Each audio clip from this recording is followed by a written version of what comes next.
My brother Marcus was always the golden child. Valedictorian. Full-ride scholarship to Yale. MBA from Wharton.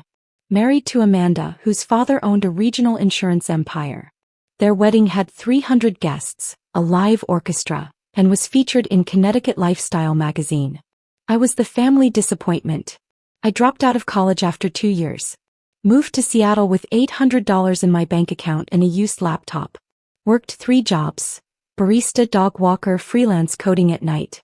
I lived in a studio apartment with 2 roommates and ate ramen for dinner more nights than I care to remember. Mom would call every Sunday. Marcus just closed another major client. When are you going to get a real job, Lily? Dad was more direct. Your brother is building something. You're wasting your potential playing with computers. Family gatherings were torture. Thanksgiving 2019, Marcus arrived in his new BMW 7 Series. I took the bus and walked the last mile because I couldn't afford the Uber surge pricing. Christmas 2020, Marcus announced he'd been promoted to Senior Vice President of Operations at Amanda's father's company, Henderson Insurance Group. I was still freelancing, still living in that cramped studio. Lily does computer stuff, Mom would explain to relatives, her voice apologetic.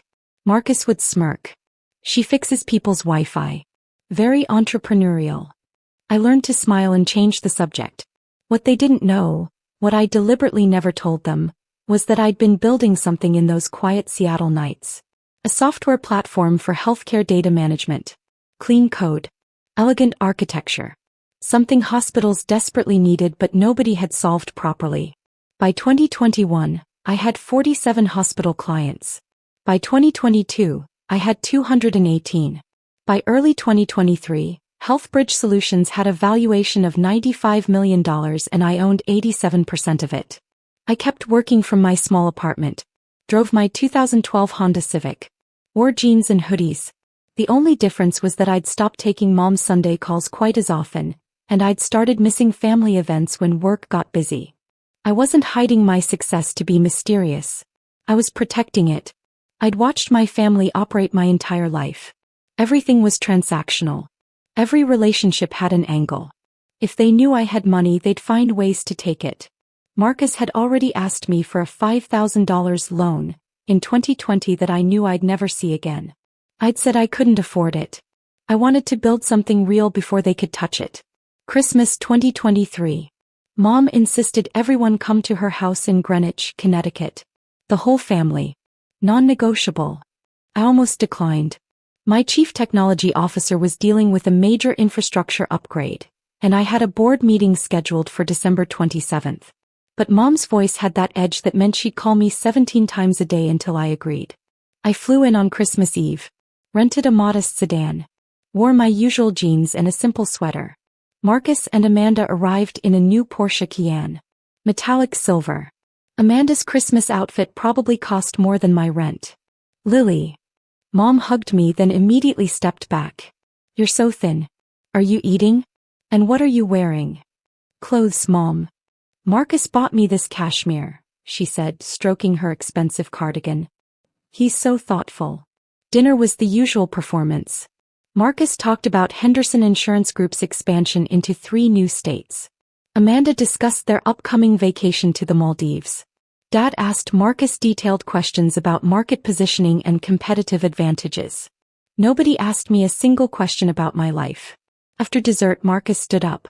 He was holding a glass of wine, and he had that expression I'd learned to recognize over 34 years.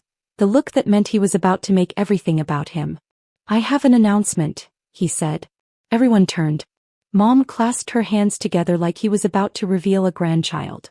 For the past 6 months, Marcus continued, I've been concerned about Lily. My stomach dropped. She's been telling these stories about her software company and her clients. She posts occasionally on social media about business trips and meetings. But she still drives that ancient Honda. Still lives in Seattle. Never shows us anything concrete. Amanda nodded sympathetically. We've been worried. So I did what any responsible family member would do, Marcus said. I hired a private investigator. A real one. Former FBI. 23 years of experience. I paid $12,000 for a complete background check and financial investigation. Mom gasped. Marcus, that's so expensive. Lily's my sister, Marcus said nobly. If she's in trouble, if she's involved in something illegal or dangerous, we need to know. If she's just lying to make herself feel better, we need to help her face reality. Dad nodded slowly. That's very mature, son. I sat perfectly still. My heart was pounding, but I kept my face neutral. Years of family dinners had taught me how to hide everything. The investigator's name is Robert Chin, no relation, Marcus continued. He'll present his findings on December 27th, right here. Complete report. Financial records, employment verification, residential history, everything. He turned to me. His expression was pure smugness wrapped in fake concern. I know this seems invasive, Lily, but we love you. And it's time everyone saw the truth. Amanda put her hand on his arm. We just want to help. 42 relatives stared at me. Aunts, uncles, cousins. All of them waiting for my reaction. Waiting to see me squirm. I took a sip of water. Set down my glass. Looked directly at Marcus. Good luck with that, I said calmly. You're not upset? Marcus asked, confused. Why would I be upset? You spent $12,000. That's your choice. You're not worried about what he'll find? I smiled slightly. Should I be? Marcus's confidence flickered for just a second. Then he recovered. We'll see on the 27th. I left Christmas dinner early, claiming I was tired from the flight. Back in my hotel room, I made 3 phone calls. First to my attorney, David Park. David had been with me since Healthbridge was just an idea and a prototype. He answered on the second ring. Lily. Merry Christmas. My brother hired a PI to investigate me. Former FBI. The guy's presenting findings in 2 days at a family gathering. Silence. Then David laughed. Oh no. Yeah. Does Marcus know what he's going to find? He thinks he's going to find fraud or lies or poverty. He has no idea. What do you want to do? Nothing, I said. Let the investigator do his job. But I want you there when he presents. Professional capacity. Absolutely. Send me the details. Second call. My CFO, Patricia Wong. Patricia had 20 years of experience at major tech companies before I convinced her to join Healthbridge.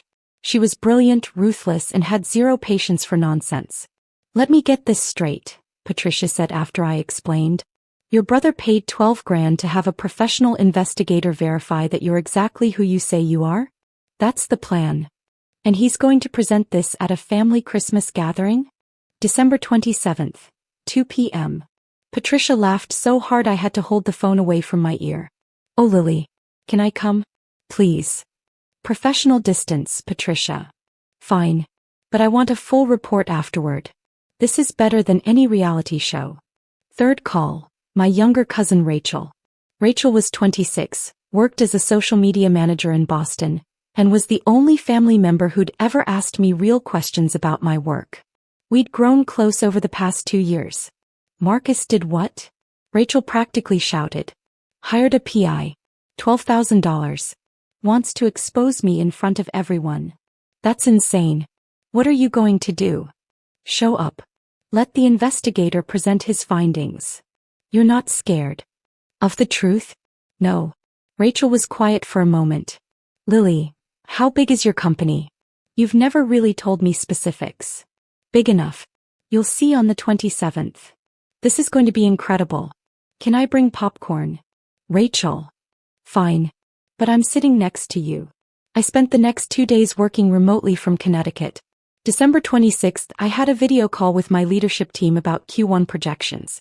We were on track to hit $180 million in revenue. Our hospital client base had grown to 347 institutions across 42 states. We were in preliminary discussions with 2 major health insurance companies about enterprise licensing. My phone buzzed constantly with family text messages. Mom, Marcus is just trying to help, sweetheart. Don't be angry with him. Dad, this investigation might be good for you. Help you face reality. Amanda, we care about you, Lily. Whatever Robert finds will support you getting the help you need. Marcus, see you tomorrow. 2 p.m. sharp. Please be honest with yourself, Lily. I didn't respond to any of them. Instead, I reviewed Healthbridge's investor documentation. 3 venture capital firms held minority stakes. Our Series B funding round last year had valued the company at $95 million. We'd turned down offers from 2 major tech companies who wanted to acquire us. Forbes had contacted me about their 30 under 40 list, but I'd declined the interview. I wasn't ready for that level of public exposure yet. My personal net worth, on paper, was approximately $82.6 million. My family thought I was broke. December 27th. I arrived at Mom's house at 1:45 p.m. Wore black slacks and a simple white blouse. Professional but understated. David Park arrived at 1:50 p.m. He looked exactly like what he was. A senior partner at a major Seattle law firm. Expensive suit. Leather briefcase. Commanding presence. Mom opened the door, saw David, and her face went confused. "Who are you?" "David Park, ma'am. I'm Miss Chen's attorney. I'm here to observe the proceedings." "Attorney?" Mom's voice went up an octave. "Lily, why do you need an attorney?" "Professional courtesy, Mom. When someone hires a private investigator to examine my life, I bring legal representation." Marcus appeared in the hallway. He saw David and his confident expression cracked slightly. "This isn't a legal proceeding, Lily." "Then my attorney will simply observe," I said calmly. "Is that a problem?" Amanda whispered something to Marcus. He shook his head. "No. Fine. Whatever." The living room was packed. Mom and Dad. Marcus and Amanda. 3 aunts, 2 uncles, 7 cousins. Rachel gave me a small wave from the couch. Everyone else was staring at David like he was a bomb. At exactly 2 p.m. the doorbell rang. Marcus practically ran to answer it. He returned with a man in his 50s, gray hair, weathered face, the bearing of someone who'd spent decades in law enforcement. He carried a leather portfolio and had the quiet confidence of someone who'd seen everything. "Everyone," Marcus announced. "This is Robert Chin. 23 years with the FBI. Now one of the top private investigators on the East Coast. He spent the past 6 weeks conducting a comprehensive investigation into Lily's claims, finances, and activities." Robert Chin nodded politely to the room. His eyes landed on David Park and something flickered in his expression. Professional recognition, maybe. "Mr. Chin," Marcus continued, "please present your findings." Robert set his portfolio on the coffee table. He didn't sit down. Instead, he stood in front of the room like he was delivering a briefing. "Before I begin," Robert said, his voice measured and professional, "I want to be clear about the scope of my investigation. Mr. Marcus Chin hired me to conduct a complete background check and financial investigation of Ms. Lily Chin. He specifically requested verification of her employment claims, residential status, financial status, and whether she was engaged in any fraudulent or illegal activities." Mom clutched her pearls. Dad leaned forward. Amanda had her phone out, probably recording. "I conducted this investigation according to standard protocols," Robert continued. "Public records search. Financial institution verification.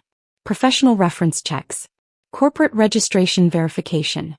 And because Mr. Marcus Chin specifically requested it, I also conducted a parallel investigation into his own financial records as a comparative baseline." Marcus's head snapped up. "What?" "Standard protocol," Robert said calmly. "When investigating familial relationships and making comparative assessments, we examine all relevant parties. You signed the authorization in the contract, Mr. Chin. Paragraph 7, subsection 3. Marcus's face went pale. "I didn't. I thought that was just..." Robert opened his portfolio. He pulled out 2 folders. One was thin, maybe 30 pages. The other was thick, at least 100 pages with multiple tabs and sections. "Let me start with Ms. Lily Chin," Robert said. He opened the thin folder. Full legal name, Lily Mei-Ling Chin. Date of birth, March 15, 1989. Current primary residence, Seattle, Washington. Employment status, founder and chief executive officer of HealthBridge Solutions, a healthcare software company incorporated in Delaware in 2019. Marcus smirked. "Healthcare software. Lily, you dropped out of college." "I'm not finished," Robert said sharply. His FBI training showed through. He didn't tolerate interruptions. HealthBridge Solutions, as of December 1, 2023, maintains active contracts with 347 hospital systems across 42 states. The company employs 127 full-time staff members. Revenue for fiscal year 2023 is projected at $178.4 million. The company completed Series B funding in March 2023 at a valuation of $95 million. Ms. Chen personally owns 87% of voting shares. The room went silent. Robert continued, his voice completely neutral. Ms. Chen's personal net worth, based on equity holdings and verified assets, is approximately $82.6 million. Her company has been featured in Healthcare Technology Review, Modern Hospital Magazine, and Digital Health Innovations. She was invited to speak at the Healthcare Information and Management Systems Society Conference in 2022 and 2023. She declined both invitations. Mom made a small choking sound. Ms. Chen maintains a modest lifestyle relative to her net worth, Robert continued. She drives a 2012 Honda Civic. Rents a 2-bedroom apartment in Seattle for $2,400 per month, well below market rate for someone of her income level. Her personal expenses are minimal. She has no debt. Her credit score is 847. Dad's face had gone completely white. Employment verification confirmed, Robert said. Financial records verified. Corporate registration verified. Professional references verified. Ms. Chen is exactly who she claims to be. No fraud detected. No illegal activities detected. No misrepresentations detected. He closed the thin folder. Marcus sat frozen. Amanda's phone had stopped recording. Now, Robert said, picking up the thick folder, let's discuss Mr. Marcus Chen. Wait, Marcus said quickly. That's not necessary. You requested a comprehensive investigation, Mr. Chen. I delivered one. Robert opened the thick folder. The first page was covered in highlighted sections and sticky tabs. Marcus Jonathan Chen. Date of birth, July 8, 1986. Current employment, Senior Vice President of Operations, Henderson Insurance Group. Married to Amanda Henderson, daughter of company founder Richard Henderson. Robert flipped to a tab section.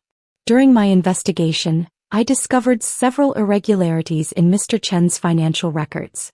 Specifically, expense reports filed with Henderson Insurance Group between January 2021 and November 2023. Amanda stood up. What are you talking about? Mr. Chen submitted 143 expense reports during this period, Robert said. Standard business practice. However, upon verification of receipts and cross-referencing with vendor records, I found significant discrepancies. He pulled out a spreadsheet. Even from across the room I could see columns of numbers highlighted in red. Examples. In March 2022, Mr. Chen submitted an expense report for a business dinner with a potential client. Amount claimed, $847. The restaurant confirms the reservation and the charge. However, the client Mr. Chen claimed to be meeting, a Mr. Thomas Bradford, died in January 2022. I verified with his family. Marcus's face went gray. That was a mistake. A clerical error. In July 2022, Mr. Chen submitted expenses for a business trip to Chicago. Hotel airfare, meals, client entertainment. Total claimed $3,240. However, the client company he claimed to be visiting, Midwest Distribution Solutions, has no record of any meeting. In fact, according to their security logs, no one from Henderson Insurance Group visited their offices that week. Robert flipped pages. More highlighted sections. More red columns. In total, I identified $210,000 in fraudulent or unverifiable expense claims filed by Mr. Marcus Chen over a 33-month period. This includes fake client meetings, inflated meal charges, personal purchases categorized as business expenses, and trips that never occurred. Amanda turned to Marcus. Her face was white. What the fuck, Marcus? These records have been verified, Robert continued. I have copies of all submitted expense reports, verification from vendors, statements from supposed clients, and a complete timeline. This documentation has been prepared according to standards that would be admissible in both civil and criminal proceedings. He pulled out a sealed envelope. As required by my professional standards, When I discover evidence of criminal activity during an investigation, I'm obligated to report it. I've prepared a full report for Henderson Insurance Group's board of directors and their general counsel. I'll be delivering it tomorrow morning. Amanda's phone rang. She looked at the screen and her hands started shaking. It's my father. I called him 1 hour ago, Robert said. Professional courtesy. When an investigation involves an employee of a client company, the company has a right to know immediately. Amanda answered the phone, stepped into the hallway. We could all hear her. Dad, I don't know. He's here. Yes, I'm looking at the report. Marcus stood up. His face was red now, panicked. This is bullshit. You're lying. Lily paid you to make this up. I'm a former FBI agent, Mr. Chin. My reputation is built on factual accuracy. These documents are verified. Your signature is on every expense report. The electronic timestamps are logged. This isn't fabricated. This is evidence. David Park stood up. He'd been quiet this entire time, just taking notes. Now he walked to the center of the room and his presence commanded instant attention. For the record, David said, his voice carrying the weight of 20 years of courtroom experience, I'm David Park, senior partner at Park & Associates in Seattle. I represent Ms. Lily Chin in all business and personal matters. I've been listening to Mr. Robert Chen's presentation. I've reviewed the documentation he's provided. He turned to Marcus. Mr. Marcus Chen, you hired an investigator to expose what you believed were lies and fraud committed by your sister. Instead, the investigation has revealed substantial evidence of fraud committed by you. This evidence includes falsified business expenses, fraudulent claims submitted to your employer, and misrepresentation of business activities. Marcus opened his mouth. Nothing came out. This investigation was initiated by you, David continued. The findings are documented according to professional standards. And those findings are now being reported to your employer's board of directors and general counsel. That's not my client's doing. That's yours. Amanda came back into the room. Her face was streaked with tears. My father wants to see you immediately, Marcus. He's called an emergency board meeting for tomorrow morning. Amanda. He asked me if I knew. If I was involved. Her voice broke. How could you? How could you do this to my family's company? I didn't. It wasn't that much. It was just $210,000. Amanda screamed. You stole $210,000 from my family's company. Mom started crying. Dad sat frozen, staring at nothing. My aunts and uncles looked like they'd been hit with a hammer. Rachel caught my eye. He was trying not to smile. Robert Chin closed his portfolio. My investigation is complete.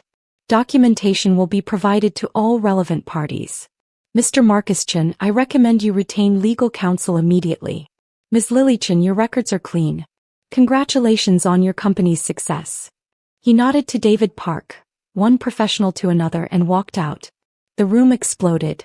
Mom started wailing. Marcus, tell me this isn't true. Tell me you didn't steal.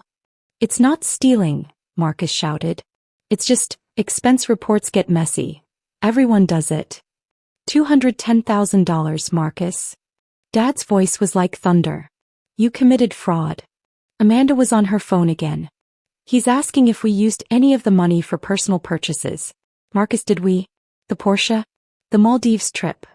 Marcus's face answered the question. Oh my God, Amanda breathed. Oh my God, we're going to lose everything. He turned to me. Her expression was wild, desperate. Lily, you have to help us. You have money. You can fix this. You can pay back the company. No, I said quietly. What? No. I'm not fixing this. Marcus created this situation. Marcus can handle the consequences. But your family. Family, I repeated. Marcus spent $12,000 to hire someone to humiliate me in front of everyone here. He wanted to expose me as a fraud. He wanted everyone to see me fail. I stood up. David stood with me. Instead, he exposed himself. And that's not my responsibility to fix. Mom rushed toward me. Lily, please. He's your brother. He made mistakes, but he's family. When I needed help, when I was struggling, when I was working 3 jobs and eating ramen, where was this family loyalty? Where was this compassion? The room went silent. Marcus called me a Wi-Fi fixer.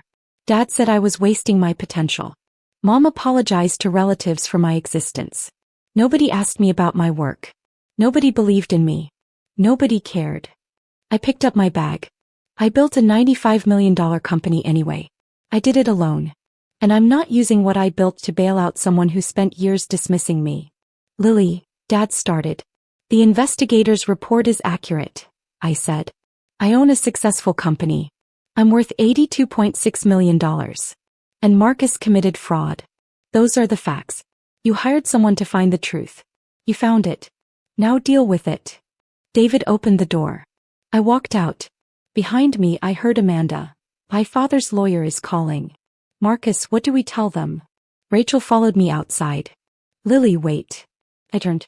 That was the most badass thing I've ever seen, she said. Despite everything, I smiled. Thanks, Rachel. Are you okay? Yeah. I'm okay. What happens now? I go back to Seattle. I run my company. I live my life. And Marcus? I thought about that. About my brother who'd spent our entire lives being the golden child. Who'd looked down on me, dismissed me, and finally tried to destroy me. Marcus deals with the consequences of his choices. Just like I dealt with mine. 3 months later. Marcus was terminated from Henderson Insurance Group on December 28, 2023. The company filed criminal charges for fraud and embezzlement. The case was settled out of court. Marcus paid full restitution plus penalties. His MBA and his golden reputation couldn't save him. Amanda filed for divorce in February 2024. The divorce was finalized in May. He kept the house. Marcus kept the legal bills. Mom called me in January. Lily, I'm sorry. We didn't know. We should have believed in you. You should have, I agreed. But you didn't. And that tells me everything I need to know. Are you cutting us off? No. But I'm also not pretending the past didn't happen. You wanted the truth. You got it. Dad never called. I wasn't surprised. Rachel moved to Seattle in March 2024. I hired her as HealthBridge's social media director. She's brilliant at it. HealthBridge Solutions hit $210 million in revenue in 2024. We're expanding into international markets. Forbes finally wore me down. I agreed to be profiled for their 2025 30 Under 40 list. I still drive my 2012 Honda Civic. Still live modestly. Still work 18-hour days because I love what I built. But now I only spend time with people who believed in me when I had nothing. Who saw my potential when I was serving coffee and walking dogs and coding until 3 a.m. Those people are my family now. Marcus? Last I heard, he was working in middle management at a small insurance company in Hartford. Making $68,000 a year. Driving a used Camry. Living in a one-bedroom apartment.